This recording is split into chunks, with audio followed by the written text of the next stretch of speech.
Hello, how are you doing today? Good and you? Oh, I'm doing great. Why do you think you're here? For compliance hearing for criminal positive. All right. And what else? That should be it. Well, let me just tell you the report I'm receiving on you.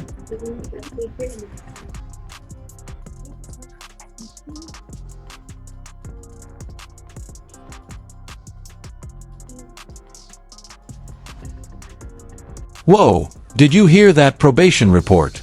Cocaine, meth, missed visits. This isn't just dropping the ball, it's lighting it on fire.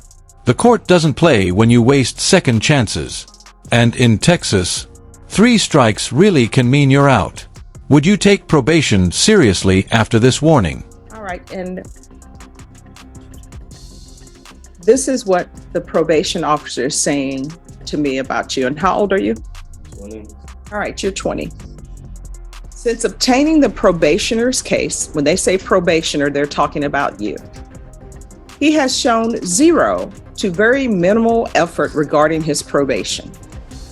The probationer has had issues reporting on time, reporting for field visits, testing positive for cocaine and meth, and enrolling or providing proof of employment for any remaining court-ordered programs.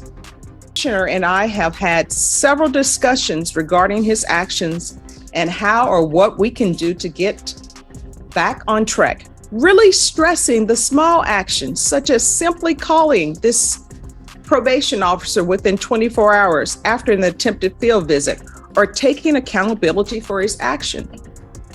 The probation appears to continue to struggle to grasp the severity of his circumstances and what he can do to grow and move forward with his life and the lessons he can learn on his probation path.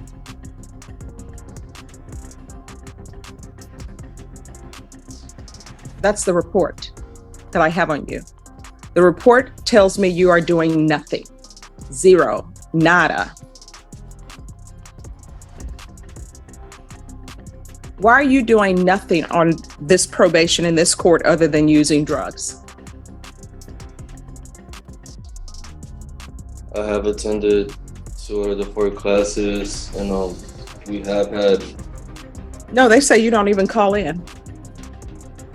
probably only come for a field visit. Yeah, they say you're not doing the simplest of things. And what I can tell you is you've had 3 motions to revoke in this court. So, and I know that each time you came before me, I've told you that you're looking at up to 10 years in the prison. Deputy Laura, could you do me a favor? Could you place the handcuffs on him, please? Each time you know, I've told you, you're looking at doing 10 years in prison. Obviously, your mother is not laying down the law with you at home. They say that you keep saying that you work with your mom, but you don't provide any proof. I can tell you right now, I'm not going to allow you to work with your mom because I don't know if your mom is actually having you work with her. Oof, click. There go the cuffs. Quiet. Quick. Cold. That's not TV drama, that's real-world justice.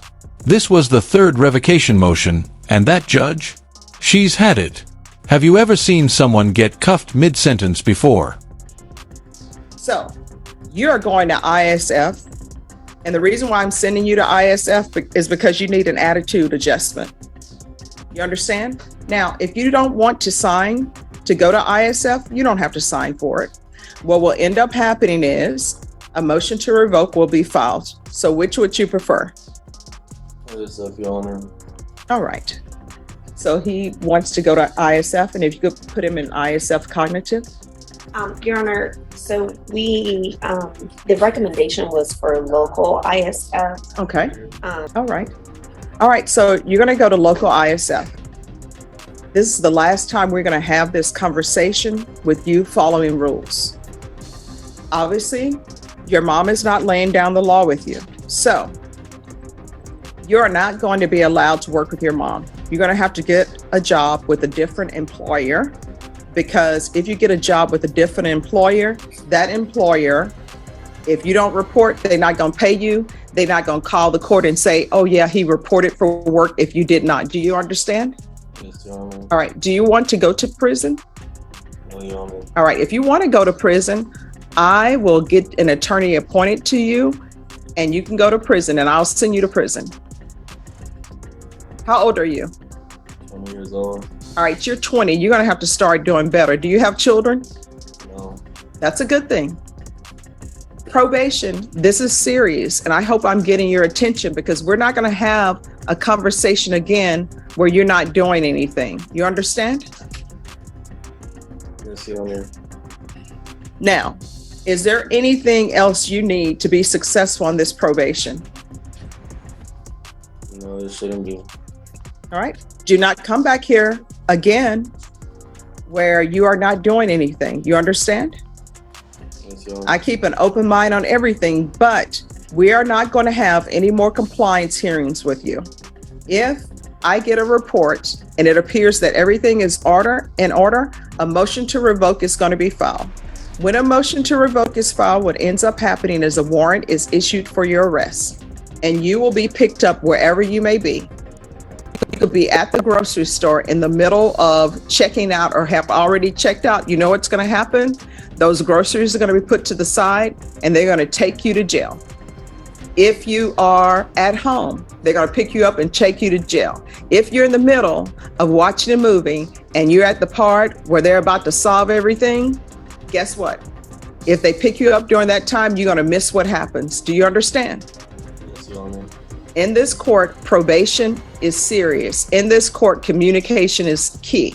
And probation officers know that I like for them to communicate with people. And that's why they put in here that they've had several discussions with you regarding your actions. Do you understand? Yes, Your Honor. All right, good luck to you. 3 CR 1042, State of Texas versus Celine Renee Briard. Can I have parties announced for the record for the state? Equal to the state, Your Honor. Defense? Robert Gaona for the defendant. Are you Celine Briard? Yes, ma'am. How do you pronounce your last name? Briard. Briard? Oh, I was doing great. Counsel, I'm showing you the discovery acknowledgement. Have you received all the discovery in this case and did you review it with your client? Yes, Your Honor. Court will find that the state is in compliance with discovery. Ms. Briard, I'm showing you what's entitled application for probation. Did you review that with your attorney? Did you understand it and did you sign it? Yes, Your Honor. Showing you what's entitled true bill of indictment. Did you review that with your attorney? Did you understand it? Counsel, do you waive the reading of the indictment? We do, Your Honor. State, are you proceeding on the indictment as presented? We are, Your Honor, but We're waiving count 2. Any objection? no objection, Judge. Ms. Briard, I'm showing you what's entitled court admonishments. Did you review that with your attorney? Did you understand it and did you sign it in all the appropriate places?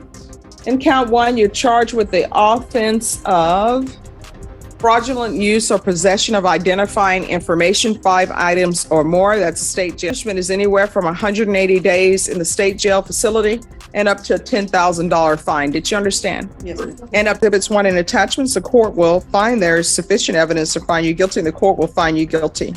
Are you proceeding with sentencing? We'd ask that you would, Judge. Anything you wish to say on behalf of your client? Judge, that control of the plea bargain agreement allowed her to be released today. She can report for any type of offense that be necessary for completion of probation. All right. Let's pause for context. Possessing 5 or more IDs isn't petty crime. It's a state jail felony. That's up to 10 years behind bars. Makes you wonder, how many people really grasp what a plea deal is saving them from? So how many children do you have? All right, excuse me. In this area, you all are blocking probation. She cannot hear, she cannot see. I have 3 children. I'm expecting. All right. How old are your 3 other children? They're 2, 3, and 5 months. And where are they? They're with their grandmother. So how long have they been with their grandmother? A couple of months, Judge. Why? I just had some things going on. I thought it was best for my mother-in-law has custody of my kids right now. Why does she have custody? Oh, because I had I'm sorry, you're gonna have to speak I up. had a CPS case going on because of my son got out of the apartment when everybody was sleeping early in the morning, and so Is this the 5-month-old? no, ma'am. The 3-year-old. Okay.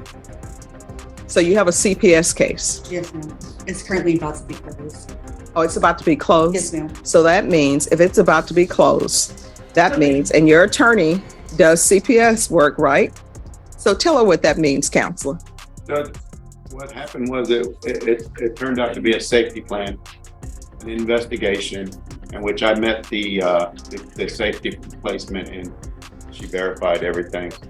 So, If everything pans out, she knows it will be closed. If not, it could go legal.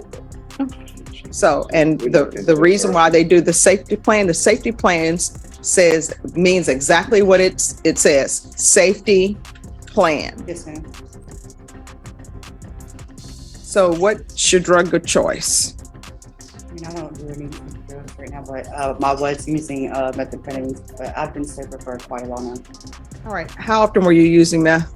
Like maybe every week, every other week. It just depends. When's the last time you used meth? Like 4 months. All right. So that's probably why CPS was involved. When's the last time you had employment? I was right before I was arrested. Doing what? I was doing home health care and working for a hotel at the front desk. All right. I can tell you right now, I don't allow people on care providers. Yes, ma'am. How far did you go in school? To the 8th grade. See, and this is nothing about you, but this is my problem with home health care providers. Home health care providing is turning into West telemarketing. They don't do background checks. They're just letting anybody come in. And maybe I'm wrong for saying this, but they're looking at the bottom line, the dollar line. So I'm being told that they're letting somebody with an 8th grade education who has meth issues, who has 3 children that she doesn't even have custody. Meth use, CPS, and home health care? That's a terrifying combination. The judge's frustration here is crystal clear, and she's not wrong. Should someone battling addiction be allowed to care for vulnerable patients? Drop your thoughts below. For them work as a home health care provider. Thank you, home health care provider people. So that is why I don't let people work as home health care provider. Now, maybe once you get your life together, maybe that will be a good fit for you, but I'm not going to allow that. Yes, I understand. So why do you only have your 8th grade education? I just never furthered my education, but I am in, actually, just before I got arrested, got some GED books from the library, so I am trying to pursue my GED. Okay. So what are you planning on doing with your rest of your life? What are your hopes, your dreams? Well, after I get my GED, I want to be a cosmetologist. So. Okay. Hey, that's doable. But I will tell you this, anything that requires a license, when you have convictions, before you start spending all that money to do it, you need to find out from the state, wherever you're going to be licensed, if that's going to be a hindrance to you. Not saying that it will stop you, but it may cause complications. All right, counsel, is there anything else? Oh, yeah. All right, this is what the court is going to do. The court is going to sentence you to 2 years in the state jail facility, suspended and probated for 4 years. There's a $500 fine that will be probated. There's to be 200 hours of community service restitution. I'm going to ask for parenting classes, probation, whatever parenting classes you deem would be appropriate for her. Obviously, it needs to be intensive, because for them to say that the children are to remain where they remain, that means that she didn't do any. So I'm going to want intensive. There's to be restitution and no contact with Juan Palomino.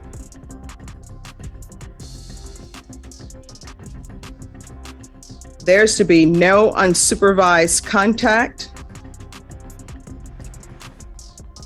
with minors. There's to be proof of employment within 30 days of release. There's to be no employment as a home health care provider or with minors. Regular reporting by Zoom or in person. The UA hotline until further notice.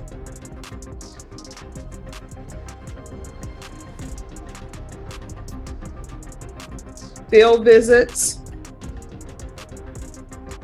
one time per month until further notice. TAP evaluation in custody. Follow all TAP recommendations. If TAP is recommending outpatient treatment, then I'm going to want intensive outpatient treatment. If they are recommending inpatient treatment, then she can do intensive treatment and do a referral to felony drug court. I know that felony drug court is full, but maybe she can be placed on the wait list if they are recommending inpatient treatment for her. Probation, is there anything else she needs? Yes. All right, is there anything else you need from the court in order to be successful? Judge, she'd like to know how much longer or how long she would be waiting for that TAP evaluation since you ordered it in custody. Yes. Up to 2 weeks. All right, I'm going to show you what's entitled Trial Court Certification of Defendant's Rights to Appeal.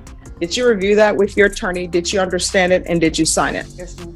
All right, because this is a plea bargain agreement, because I followed your plea bargain agreement, because you waived your right to appeal, you do not have the court's permission to appeal. Because this is a felony conviction, you're not allowed to own or possess any weapons or ammunition. If you have a question over what a weapon or ammunition is, you'll need to speak to an attorney. Do you understand? Yes, ma'am. All right, so here's the thing. Those 3 children, those are your children. It's not the grandparents' child. The grandparents are just supposed to be grandparents to children. They're not supposed to be raising more children, which is raising your children. You cannot have children and then tell them to go to Travis Park and say, you're on your own. And there is no reason a child should be able to get out of your house and you not know about it, and they're that age. So many things could have happened to your child when they got out of the house. Could have been hit by a car. And guess what? People can't see children that age because they're tiny and they're small. Somebody could have picked them up. And guess what? There's a reason we have indecency with a child cases in this court. Anything could have happened to your child. And when you're using drugs and you're pregnant, whatever you're using, your child is using too. So if you don't think a baby should be smoking a cigarette, you shouldn't be smoking a cigarette, because guess what? When you're carrying a child and you're smoking a cigarette, your babies are smoking a cigarette. If you don't think a child should be doing alcohol, when you're drinking alcohol, your baby's drinking alcohol. You're going to have to start making better choices. You understand? Yes, ma'am. Good luck to you. And there you have it, a courtroom gut punch. 2 lives, 2 chances, 1 judge laying it all out, raw and unfiltered. Was this tough love the wake-up call they needed, or did it go too far? Hit like, share your take, and don't forget to subscribe for more real courtroom moments.